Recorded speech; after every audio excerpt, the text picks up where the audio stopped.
Welcome in, welcome in, welcome in. As always, make sure you hit that like button, hit that subscribe button. Make sure you follow the channel and share the channel. It helps me out greatly. So today we're on, if you see the thumbnail, for Game 3 NBA Finals preview. We'll just want to do some, quick stuff on this before we got the Game 3 tonight. So I just wanted to get a video in, before game time. So let's talk about how we got here. Game two. Game two was like one of the most interesting NBA Finals games I think I've ever seen. Both teams were up double digits at one point. The Spurs, once again, just like game one, were up double digits early in the first half. They let the Knicks come right back. And then the Knicks ended up taking the lead. And if I'm going to be completely honest, it felt like they had control of the series in that third quarter. OG Ananobi got it going. Mikal Bridges could not miss. Like, he literally could not miss. If it was not for Mikal, I think this series is tied at 1. But because he did shoot the you know what out of the ball in game 2, the Knicks are up 2-0 comfortably right now. The fourth quarter. So the fourth quarter was interesting as well because the Knicks had control of the game until Stephon Castle shot a midi and faked like he got fouled and fell to the ground and actually got hurt. So once he got hurt, he got subbed out, and the Spurs went with their 3 guard lineup of Dylan Harper, De'Aaron Fox, and Devin Vassell. Now this lineup went on a crazy run. Like, it was like a 2 minute span where they just like completely just took away a 14-point lead. And at that moment, I thought maybe this game was the Spurs to have. The fourth quarter, midway through the fourth quarter, it was like a 5 point game, 3 point game in that area. And then Wemby came down on a Harper drive. He hesitated a little bit, but he found Wemby for an and one, tied the game. And actually they went up 1, I think. From that point, I thought the Spurs had the game. I literally thought, okay, they got it now. But in the back of my mind, I also was worried Jalen Brunson might do some Jalen Brunson stuff. And fortunately for the Spurs, Jalen Brunson did not. What they actually ended up have happened was Mikal started running point guard for some odd reason. Why, I have no idea. Why Mikal Bridges started running point guard is beyond me. I was thinking Mike Brown's selling right now at that point. Jalen Brunson's in the 3 point corner, and I'm like, why? Cat is just like not in the play at all. I'm like, why? And then Mikal tries to go 1-on-1. If anybody that watched the Knicks, you know Mikal Bridges is not a 1-on-1 king or of any sort. 1-on-1 for Mikal, 1-on-1 for OG at the top of the key. We do not want that at all. But they were doing it. And the Spurs had the game in hand, in my opinion. It was a tie game, but they literally had control. Wemby came down, missed the three, tried to get a 2-for-1. I mean, a mid range on a 2-for-1. Bad shot. Don't know what the Spurs are drawing up there. They come down. Brunson ended up getting the ball this time. He missed the shot. Wemby gets the rebound. And this probably was the play of the game, unfortunately for Wemby. He gets the rebound. And instead of giving the ball to De'Aaron Fox, who was waiting for it, or Stephon Castle when he originally looked at him, he kind of looked off everybody, looked up court, didn't have anybody, and then he tried to get it to Castle at the last second. And by then, it was too late. The ball was already selling towards Castle. Castle was already facing the other way. And you know who made the greatest play in this moment, or who made the best play in this moment, was Jalen Brunson. Now, if you watch the video slow down, Jalen Brunson sees that Wemby throws the ball away, but he didn't make any reaction with his face or any body language that would show, hey, I'm going for that ball that's wide open. So Castle was looking towards Brunson, and Brunson just played it cool like nothing was going on. And then at the last second, he like went forward when Castle's momentum was already going forward. He went the other way and took it. and Wemby did what Jabari Smith did against the Lakers and what Jayshawn Tate did against the Lakers in that same play. Wemby gave the ball away and he fouled the Knicks in the bonus immediately. So they ended up shooting free throws. And Brunson went to the free throw line. Shout out to who's this? Eva Lewis. Hello. Hello, mate. How you doing? Brunson goes to the free throw line and he actually went 1 for 2, which surprised me, not gonna lie.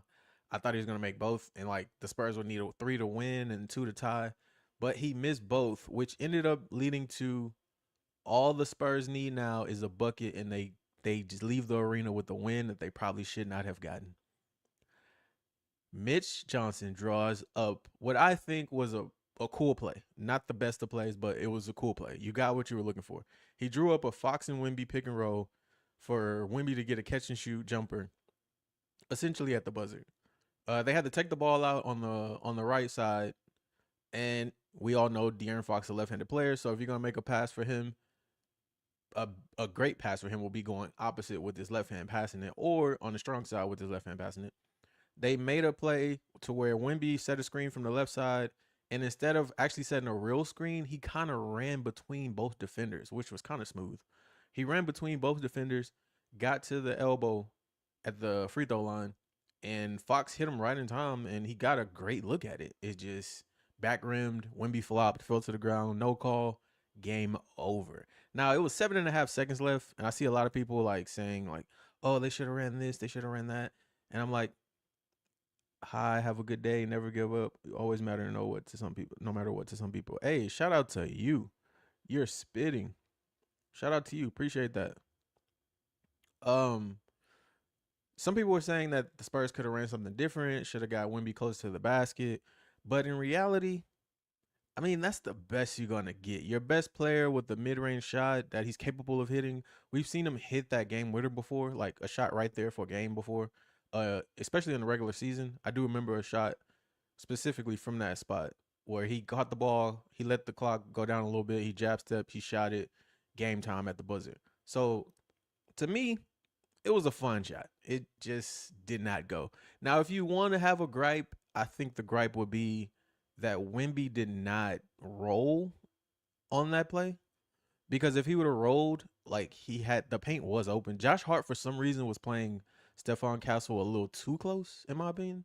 Why was Stephon in the game? Don't know.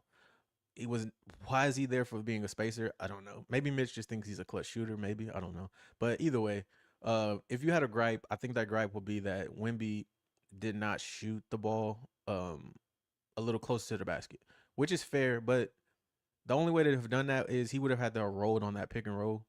And instead, like the play was run for them to pop. I just know it was because coming out of that timeout, De'Aaron Fox was kind of signaling with his hands to Wimby, like, hey, be right here. Don't do this. Be right here. And I think that was actually the play. They ran it to perfection. It just they didn't make it, but that's fine.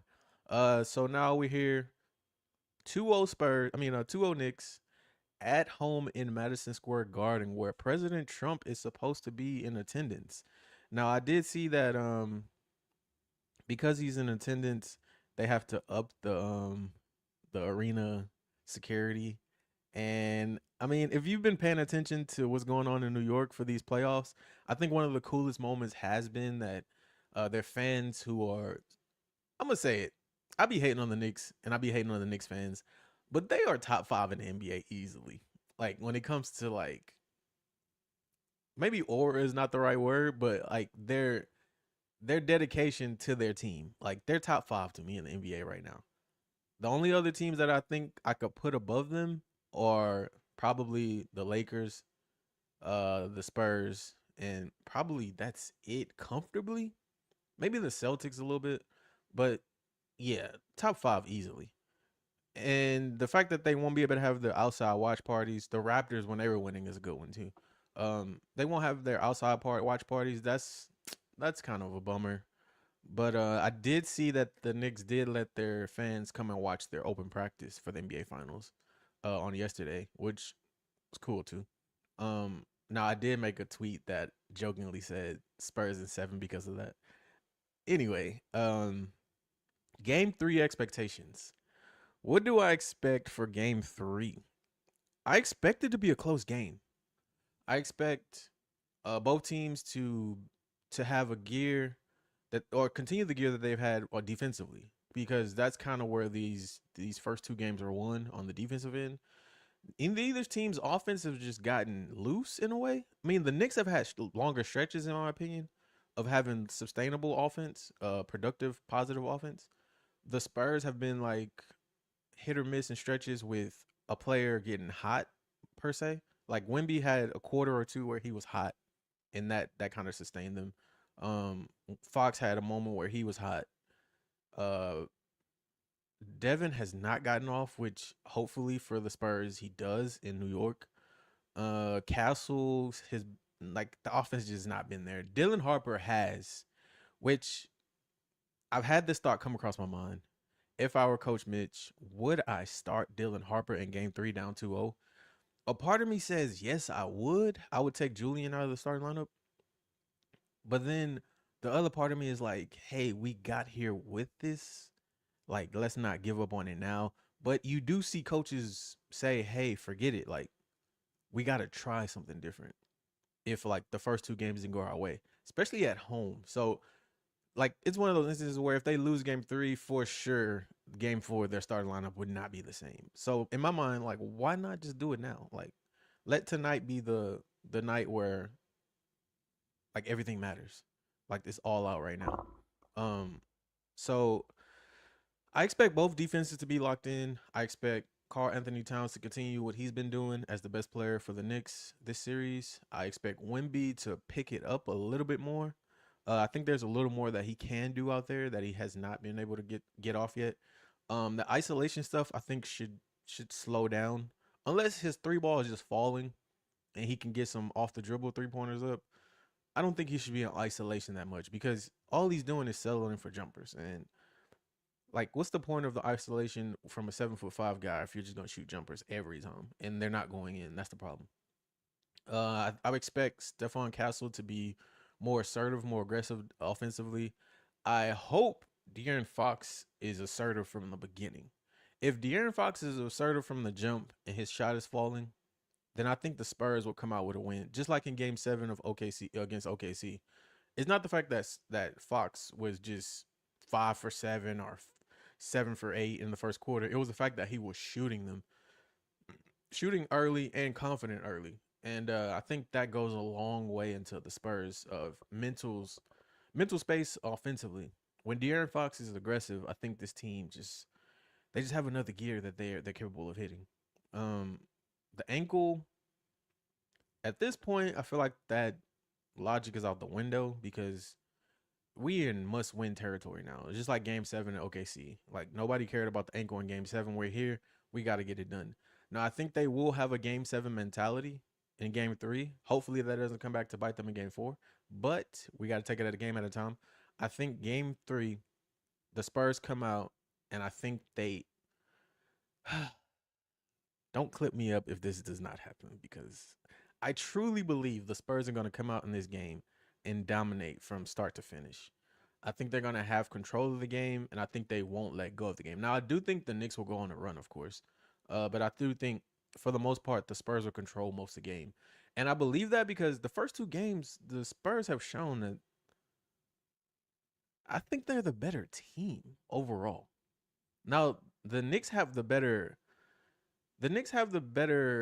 offensive groove right now, but I think the Spurs have the better team. It's just they have not displayed it yet in 4 quarters of basketball. So I think they go on the road. They have better focus for some reason this playoffs on the road. I did expect them to lose one of their games. We got a 4-1 Knicks. Oh wow, Knicks in 5. I chose me. Said Knicks in 4. Knicks in 5. 4-1. Sheesh. I mean, at this point, I mean, it makes sense to be this confident. You're up 2-0 and you're headed back to the crib. More, I chose said, where'd it go? I chose me said more grit and gritty basketball, nothing cute. Now, I do think that is the key for the Knicks to get out of this series and potentially get a sweep. Now, if they can make it an ugly game, I think that favors them because it wears on the Spurs more. Like Wemby gets tired late in the fourth that way. And if Wemby's tired, we've seen what it looks like when he's tired. Like it could be some nasty ball. Game one in the fourth quarter was some nasty ball from Wemby because I think he was tired. I think he kind of mentally drained himself after that game seven win against OKC, which I mean, young guy understood. Now I think for the Spurs to get this win, I think they're gonna have to do what they did against OKC, push the ball. I'm not sure why they are so intent on like not pushing it this series. I feel like that would have been a point of emphasis from the jump. Now I do get that the Knicks have some great transition defenders in Josh Hart, OG Ananobi, Mikal Bridges. But I feel like there are there are ways that they can exploit the Knicks, and they're just not doing it yet. Maybe that's because the guards aren't having the best of play right now, but that should not be the reason. Like the Spurs should get off, and I think they will tonight. I think they'll make an adjustment on who Wimby's guarding. I don't think they will be sticking with him on Cat much longer. I do think that Josh Hart is the key to this game. If Josh Hart plays more than 20 minutes, I think the Knicks lose. If Landry Shamet plays more than 25 minutes, then I think the Knicks come out with a win. If Josh Hart is not like, if they're not sharing minutes, like the Knicks need Josh Hart off the court, the Spurs need him on, and I think that's kind of what is going to swing the game. If Josh Hart plays a lot of minutes, I expect the Spurs to win. But I also do think that they're if it's clear that they're winning because of that, Mike Brown's gonna yank them. And they're gonna go to that 5 out offense. And we seen how that looked in game two against Wemby. In stretches, he was looking useless on defense because they just had him running around, and that's not what he wants to do. I chose me said Wemby has to play the five instead of trying to play the three and shoot the three. Spurs need Wemby to dominate in the post on both ends. I do agree that they need him to dominate in the post. I just don't think it has to be on both ends. But I do think they do need him to do more on the offensive end in the paint. Like there was one play in the second half of game two where Wemby had a small on him, which technically everybody's a small to him, but it was a guard or one of the small wings. I think it was Mikal. He had him on the block in the paint, and somebody missed him on the initial pass. He said, "Remember, I said the bridges will be decided. Oh, be the deciding factor. Unsung hero. He definitely was the unsung hero in game two, and I'm surprised more people have not been talking about him since game two because his game two was elite. Like without Bridges, they lose game two clearly because Brunson has not been bringing it overall. Cat came and went in that game in game two. First half he was great. Second half he would kind of disappeared because of foul trouble. Mikal got them the lead in the second quarter, and then in the third quarter he was holding it down offensively, which was cool because they wasn't doing the isolation stuff for him. He was just getting it in the flow. And then that fourth quarter, he tried to take over off the dribble, and it's like, brother, don't do that. Can't even tell anymore for real. I'm not even sure what that means. Um, but that play where Wemby had a small on him in the second half, somebody missed him on an initial pass. I think it was Fox missed him on an initial pass. Fox passed it over so that they can lob it into him. Julian missed him the first time, and then he finally got it, but he was already pushed out to the 3-point line. He took a bad three, and I think he airballed it. Stuff like that, the Spurs just have to be better with where they get Wemby the ball and how quick they get him the ball. Like, as the season has went on, it's gotten better, but game two, I feel like there was a few stretches where they just went back to the old way of doing it. Wemby is injured tonight anyway. What are you talking about? He's not injured. He said, "Yes, I'm transitioning into positivity. You should join us." Oh, these must be two Knicks fans or something. Um, Either way, I think the Spurs should, if they want to continue this series, because if the Knicks win tonight, this series is over clearly. I think that the Spurs come out and they treat this like a game 7, and I think with them treating it like a game 7, I think they dominate this game, and I think we see one of those all time performances from Wemby, where win or lose a series, he's giving you one of those, and I think this is going to be that one of those. First game in Madison Square Garden, he understands the magnitude of being in that arena. The Spurs do as well. They're young, but I think they understand that. I think the Knicks might be a little too hyped. That could be a problem.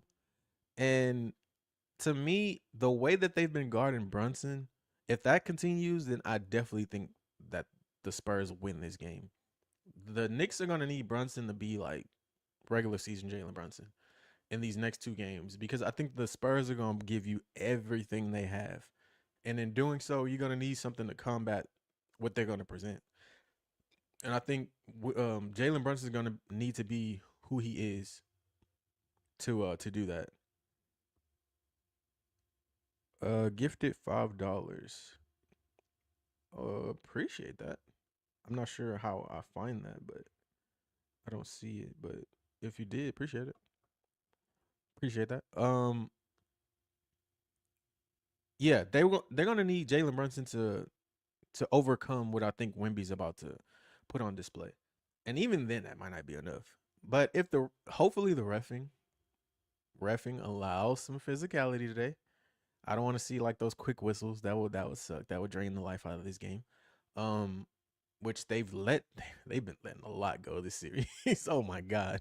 There's been stretches in this games where I'm like, are the refs even caring about fouls anymore? Like, I think Richard Jefferson mentioned it in the game. He was like, I think the refs have just said everything's okay. Like, there's no fouls. The rest of this game, no more fouls. So let's see how the refing goes. Hopefully, it's not as bad as it was in San Antonio. You could tell that they were trying to get the Spurs a W in San Antonio. Shout out to those people that think the NBA rigs games. But I do think the Spurs need this one clearly. I think they're gonna come out with that mindset. I think they're gonna give you everything they have. I think Dylan's gonna come off the bench, have a great game. I think Wemby and Fox are gonna start them off right. I think Julian is gonna get more shots up from the 3-point line. I think Castle is going to be way better, which is not really saying much at this point because his first 2 games were duds. But I think that's the route we're gonna see the Spurs give us one of their best performances of this series, and I think it leads to a Spurs win, which will lead us to a 2-1 series, and then from there, Game 4, it's go time. I think that game, if the Spurs win tonight, I think Game 4 is going to be one of the best NBA Finals games we've ever seen. So hopefully the Spurs get the win tonight. I had Spurs in 5 originally. Clearly, I'm way off of that. Um, I'm rooting for Spurs in 7 because I don't want this series to end in 4 and like the NBA season just ends this way. That would be super anticlimactic to me. I want to see at least 5 or 6 games at minimum. Hopefully, we do get the series sent back to San Antonio, and hopefully the Spurs get the dub tonight. So, appreciate y'all for coming through. Appreciate the super chat. Somebody said they gifted $5. I'm not sure how to find that, but if you did, appreciate you. Appreciate y'all in the comments. Hopefully we get a good game tonight, and not to be biased, but go Spurs, go.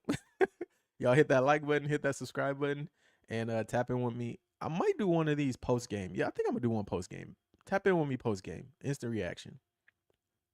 Peace.